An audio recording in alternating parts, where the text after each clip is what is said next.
या अनेक अधिकाऱ्यांचे मुली ऑस्ट्रेलिया, न्यूझीलंड, लंडन, अमेरिका शिकतात आणि महाराष्ट्रात गरीब मध्यमवर्गीयाचे पोरं शिकतात. त्यांना निधी देताना असं वाटतं की जसं काही यांच्या घरचा पैसा देतोय, यांची घरं विकतोय, सोनं विकतोय. SNDT युनिव्हर्सिटीचं चांगलं उदाहरण आहे.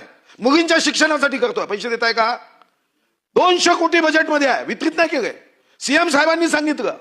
म्हणजे कधीतरी याच्यावरही मला बोलायचंच आहे की तुमची पोरं शिकतील न्यूझीलंड, अमेरिका आणि आमच्या गरिबांच्या पोरी शिकायच्या असेल तर तुमच्या बापाचा पैसा आहे का वितरित करताना? आणि म्हणून मंत्री महोदय, तुम्ही निगेटिव्ह ट्रेझरी सिस्टीम करणार आहात का? AI चा उपयोग, प्रदर्शनी, एक्झिबिशन, मग शिक्षण क्षेत्रात AI चा उपयोग नाही करता येत का?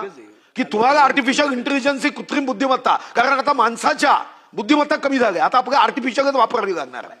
मग आर्टिफिशियल बुद्धिमत्ता वापरून एखाद्या मुलीला, गरीब आहे, भामरागडमध्ये आहे, अंकिसा असं रंगली आहे, पोटाचं दागिना गहाण ठेवून बिचारी तुमच्या 100% या योजनेमध्ये ती येते आणि मग तिला कधीतरी तो मॅनेजमेंट संस्थाच्या अगं सांगतो की तुझे पैसे अजून सरकारने पाठवले नाही.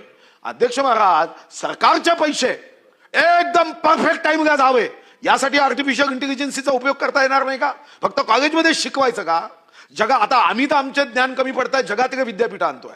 कारण ते एक काळ होता आमचा नालंदा, तक्षशिलामध्ये चिनी प्रवासी येऊन शिकायचे. आता आम्हाला जगातल्या विद्यापीठ मुंबईत आणावं लागत आहे, कारण आमचं ज्ञान भंडार कुठेतरी कमी झालं. अध्यक्ष महाराज, मग माझा दुसरा स्पेसिफिक प्रश्न आहे की तुम्ही निगेटिव्ह ट्रेझरी सोबत AI चा उपयोग आपण करणार आहात का? आणि नंबर 3, ही माझी आग्रही विनंती आहे आणि तुम्ही अतिशय म्हणजे आमचे आदर्श नेते आहात.